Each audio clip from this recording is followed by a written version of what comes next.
people, it's your girl Adeola. I'm sure that by now you've all seen those horrible pictures, yes, of how the police college in Lagos has deteriorated. But in case you're yet to see it, yes, be my guest.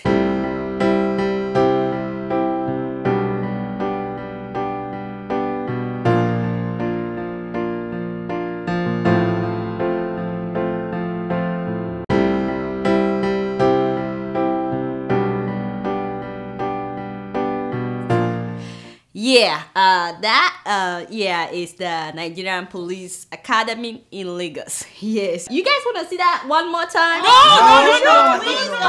Okay. I mean, sure. Can you believe, that a school will look like that in a country known as the giant of Africa?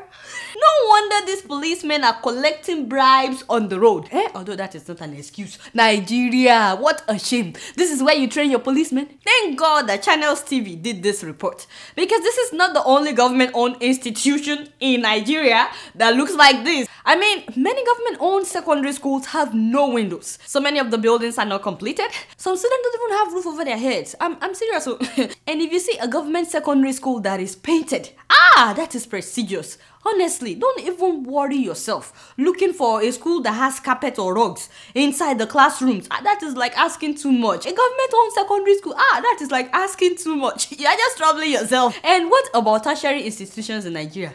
Especially if you can't afford all these expensive private schools. Yes, I remember back in the day when I was in school in Nigeria. Give me 1 minute. Back in the day when I was in school in Nigeria, those hostels were bad. Nothing like this one that we just saw, but hey, those hostels were bad. Imagine one room that is not bigger than this studio, and they would put 2 bunk beds in it and say, oh, this is meant for 4 students. Usually, we would have more than 4 people because there are not enough hostels to accommodate all the students. So guess what? Each bed owner would bring her own friend or sister, somebody that couldn't find a room. We call those ones squatters. That makes 8 of us in a room that is meant for 4 people. 2 people sleeping on those regular small beds, and they are not gay. It's just Nigerian factor, And then you see some of those squatters, the ones that were brought in, some of them will also bring their own little sister or friend, somebody that couldn't find a room.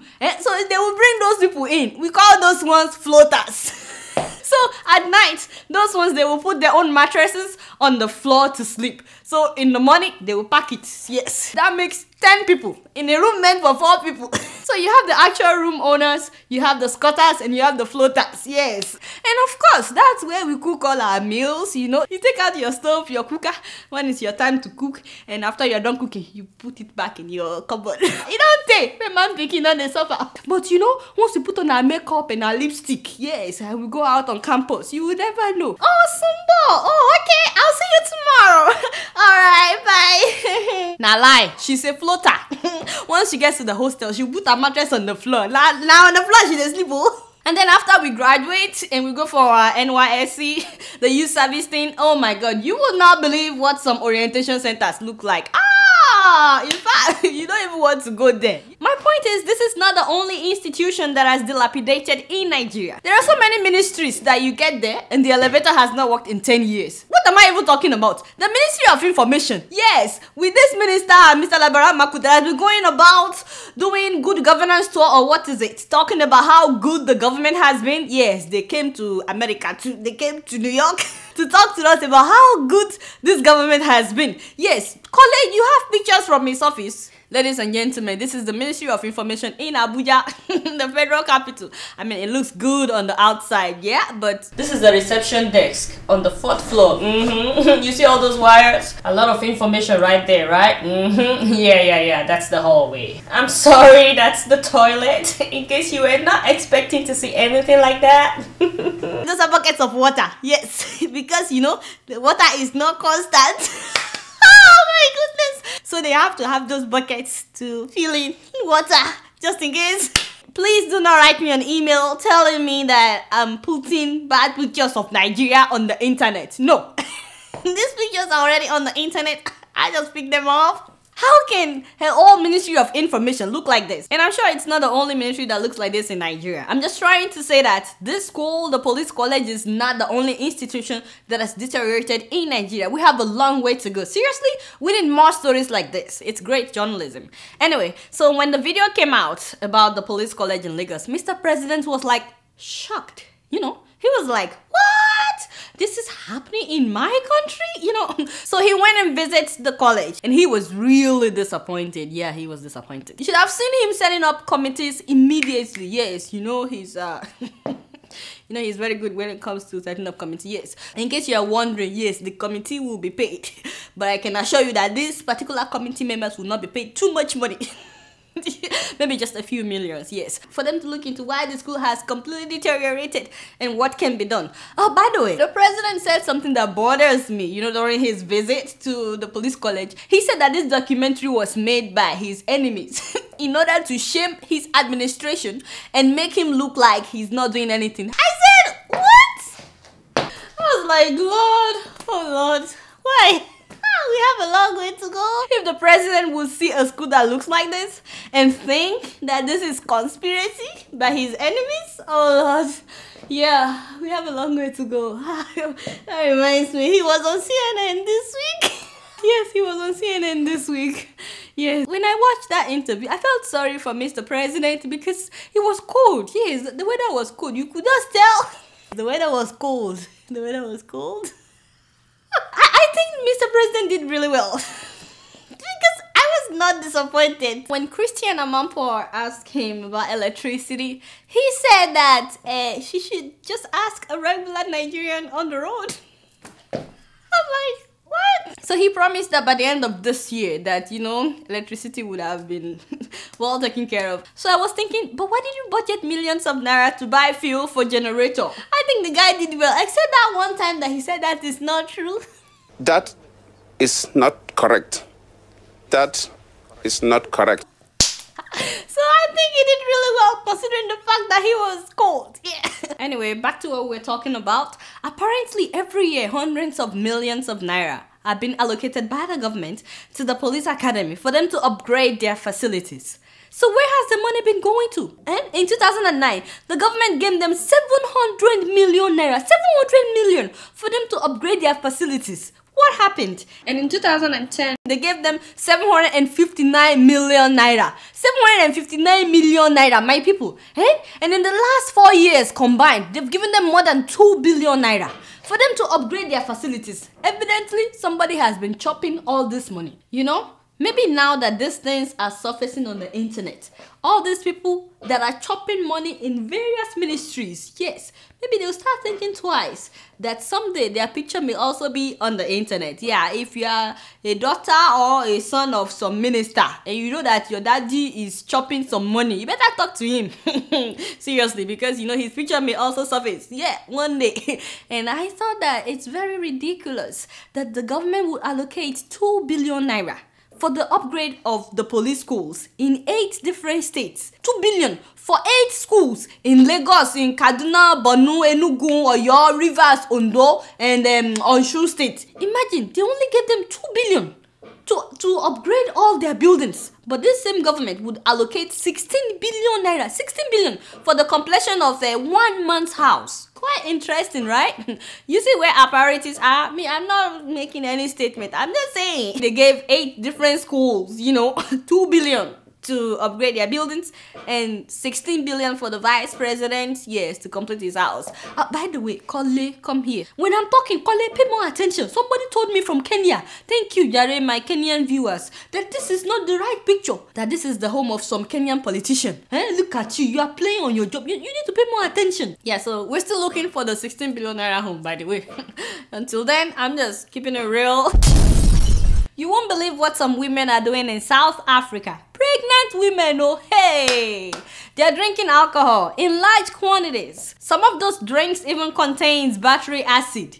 Battery acid, for God's sake. They're drinking them so that their babies can be deformed. You know why? Because they will be getting a lot of money from the government if they have disabled babies. I mean, how selfish can you be? Instead of you working hard to make money, you decide to get pregnant and have babies with deformities so that you can be unwealthy? Who thinks like that? Seriously, who thinks like that? Even the World Health Organization has said that since 2002, there has been an increase in the number of babies born with fetal alcohol spectrum disorder in South Africa. That is what happens when these women take these drinks. Now, the syndrome is also the most common birth defect in all of South Africa. And to think that this is self-inflicted? Seriously? Now, when these children are born, they suffer from speech disorder. How sad. They suffer from all kinds of physical deformities. They suffer from learning difficulties and behavioral issues. Meanwhile, the mama is getting a lot of money from the government. See, in a normal South African family where they don't have a disabled child, they will be getting about 250 rand per child every month from the government. That's about $30 per child. It's not even up to $30, right? But about $30, sure. The government will be paying them every month. But a disabled child brings in about 1,200 rand per month. That is about $140 per child per month. So imagine a house that has a lot of disabled children.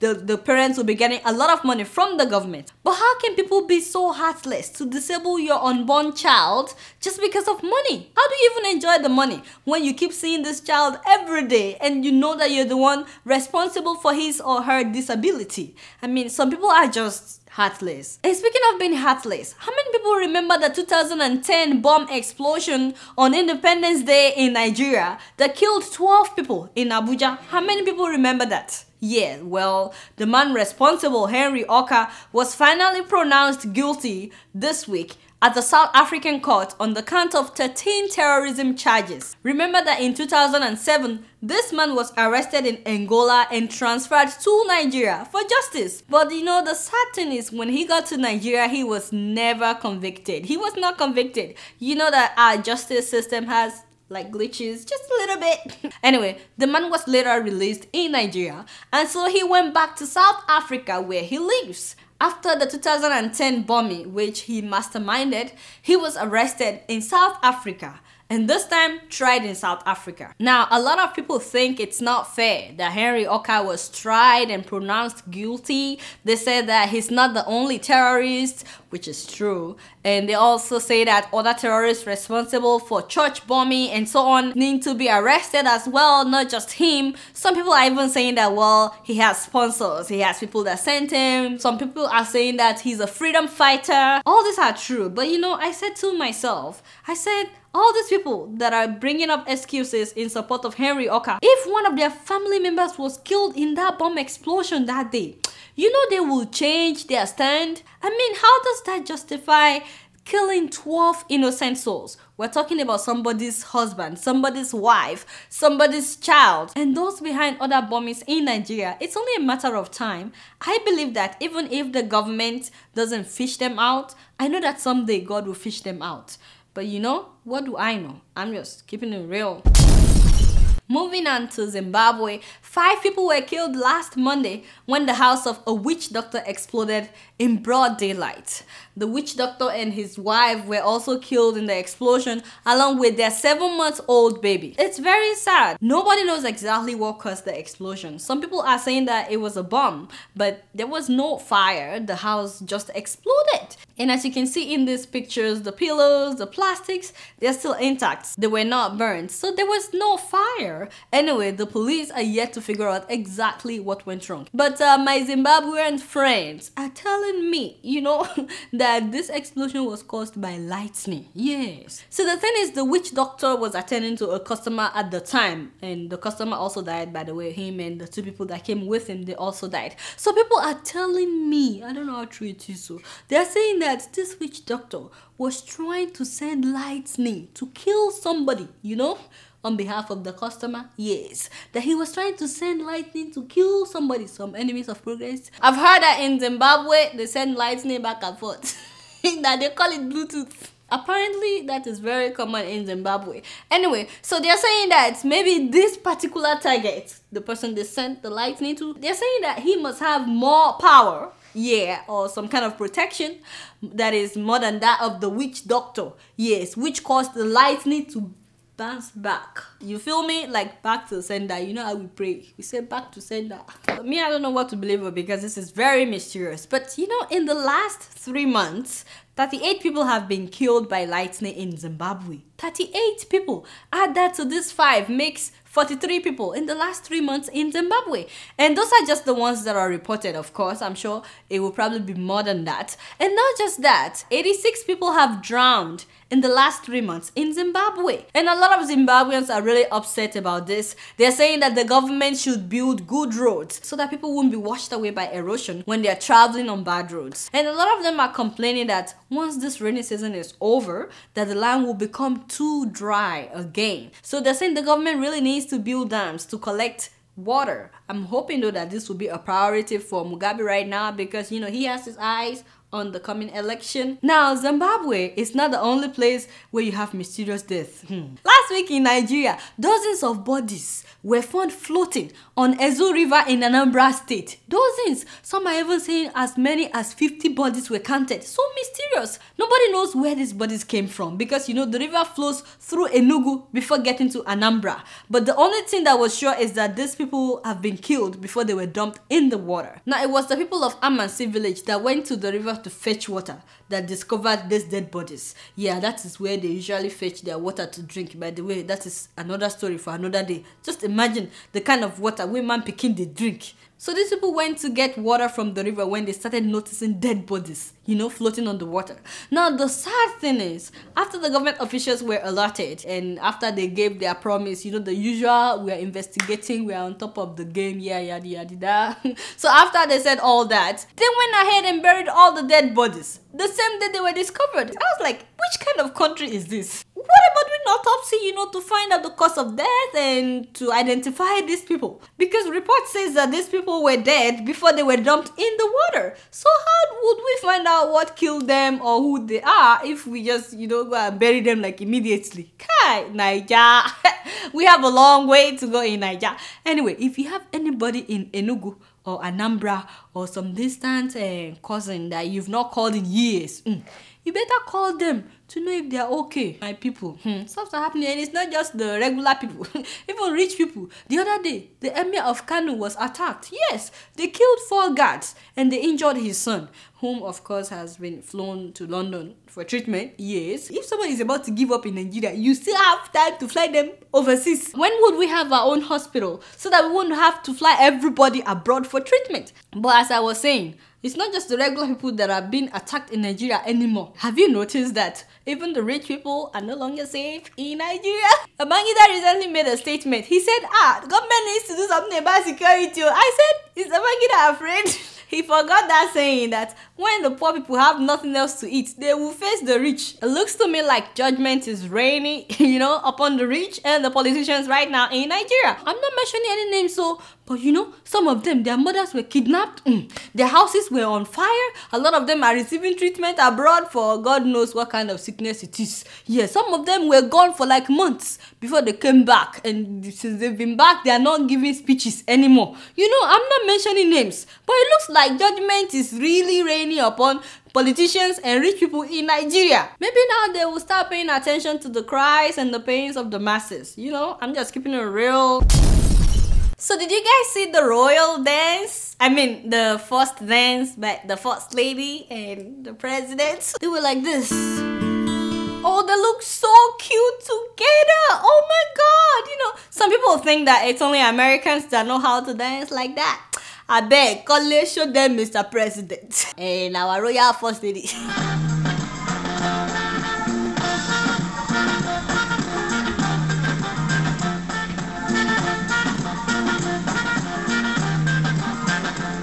Don't you just love what you saw? Like seriously, they just like stayed in one place to avoid any commotion, you know, which is actually very wise because, you know, in order to avoid any heavy duty commotion.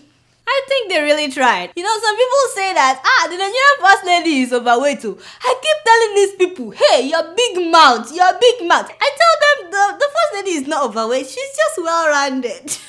No, it's like this. Someday I'm gonna be a first lady too. Yeah, I already got my red dress, you know, ready for the dance. Yes, but when I become the first lady, my own dance will be different from all these ones that you have seen. It'll be like, never mind. So as I was saying, people become overweight. I mean, it happens because of a lot of factors, yeah. But the problem comes when you're overweight and you convince yourself that it's okay and that you're not going to do anything about it. You know, like this beautiful lady in California. She is very beautiful, actually. She has like the world's biggest hips. I'm not even kidding you. Take a look at some of her pictures.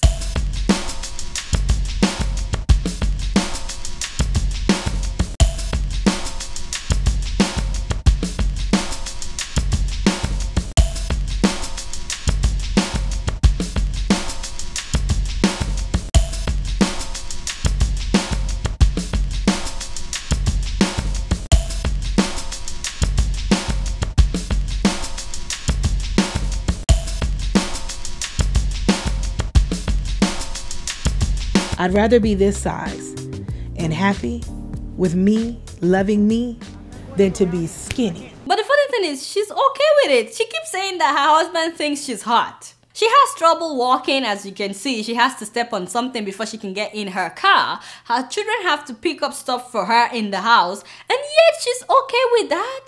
That bothers me. She doesn't even have to be skinny, but you know, she needs to be able to pick up stuff by herself and not rely on her children all the time. And she is so pretty. I mean, look at her face. She is so pretty, man. If only she can just walk on her weight. That reminds me, I need to do my push-ups. Yes. Hey, I'm just keeping it real. Alright, y'all, it's been real, and I'm keeping it real right up in here. Until next week, I'ma see y'all later. Peace out.